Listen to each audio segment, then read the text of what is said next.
Scorpio, this is your November 2016 reading.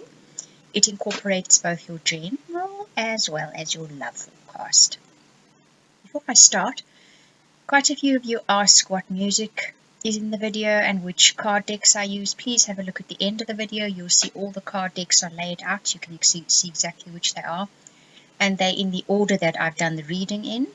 And the music is also credited at the end of the video. So just scroll past the last little owl picture and you'll get the credits. Right, let's move on to your reading. The first card that you have is the overall energy, the overall theme of your month. And that is the card of power.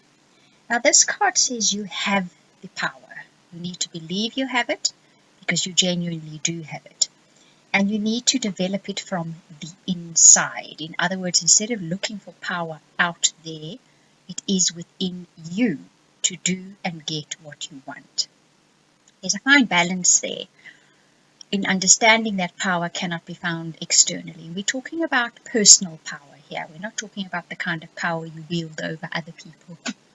This is the kind of power that you can stand your ground and do what needs to be done using your very own will, your very own talents, your very own abilities. Then your month starts off with you find abundance flowing into your life. Now this is because you no doubt are tapping into that personal power. You are owning your power and realizing what all you are capable of, and because of that, this releases the energy flow. That strength card speaks about the fact that you understand, you now realize that you can deal with whatever life brings your way. Whatever it sets in your path, you are perfectly capable of dealing with it. And that is where strength comes from.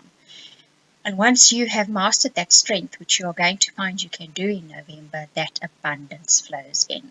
Where relationships are concerned, some of you are going to be going away with your partner, and it's going to do wonders for your relationship. Others of you are going to get time out, away on your own, doing something that you really like to do. It's also going to do wonders for your relationship.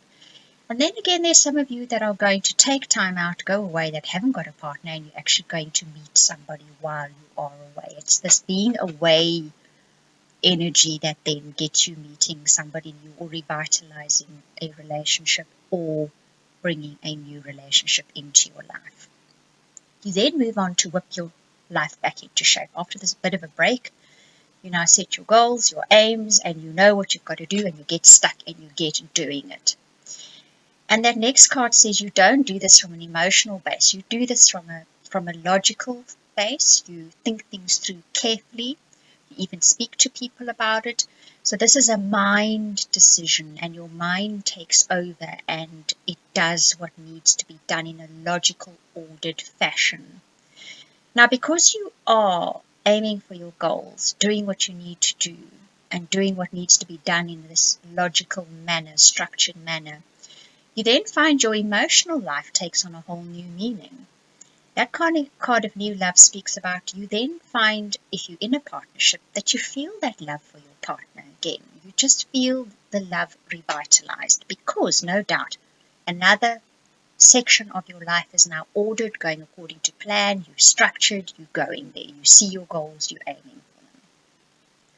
For those of you who are not in partnerships and relationships but looking for somebody, this is when new love comes in.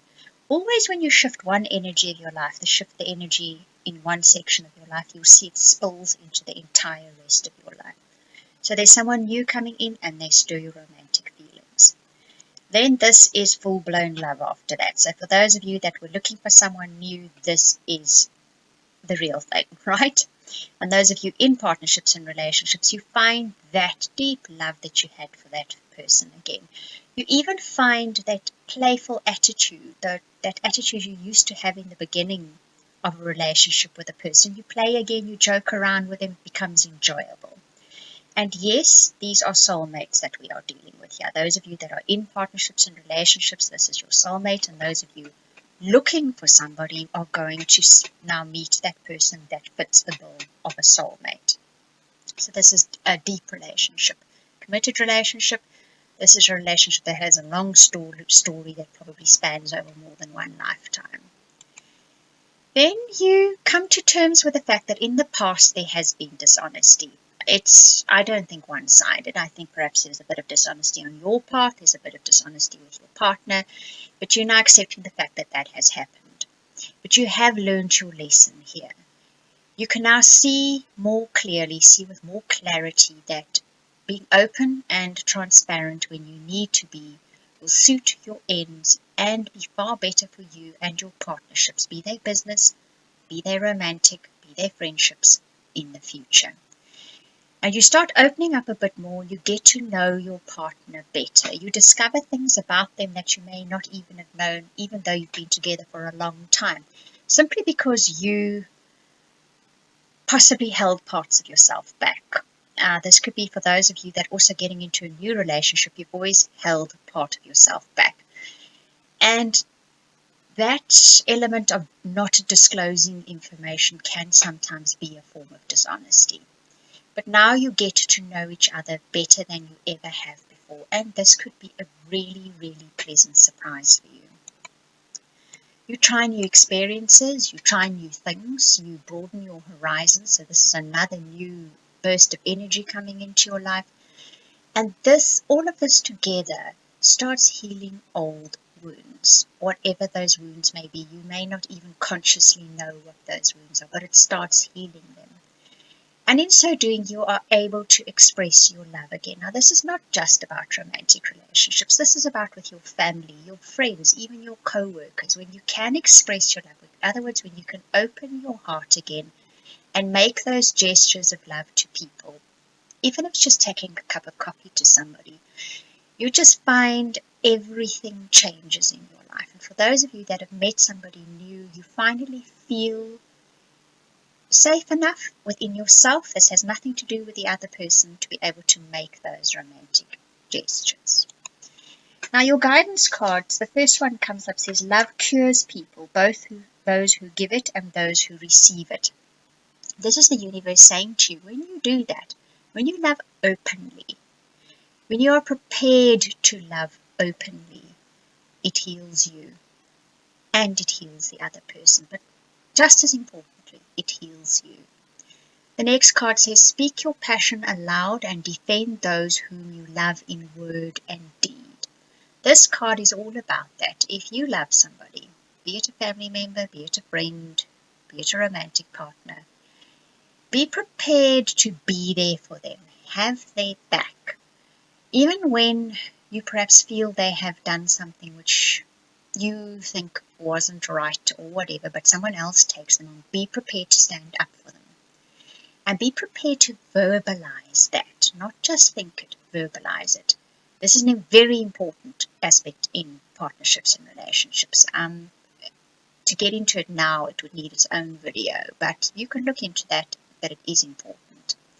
Right, and then your month ends on keep your dreams alive. And this card says, you have a dream, and it is achievable. What you need to do is take realistic steps towards achieving that goal or dream. So perhaps you cannot actually do whatever it takes to get to the goal at this moment in time or the dream, but you can take those first steps. And to think it through and take practical, achievable steps one by one, because you will be able to achieve your dream.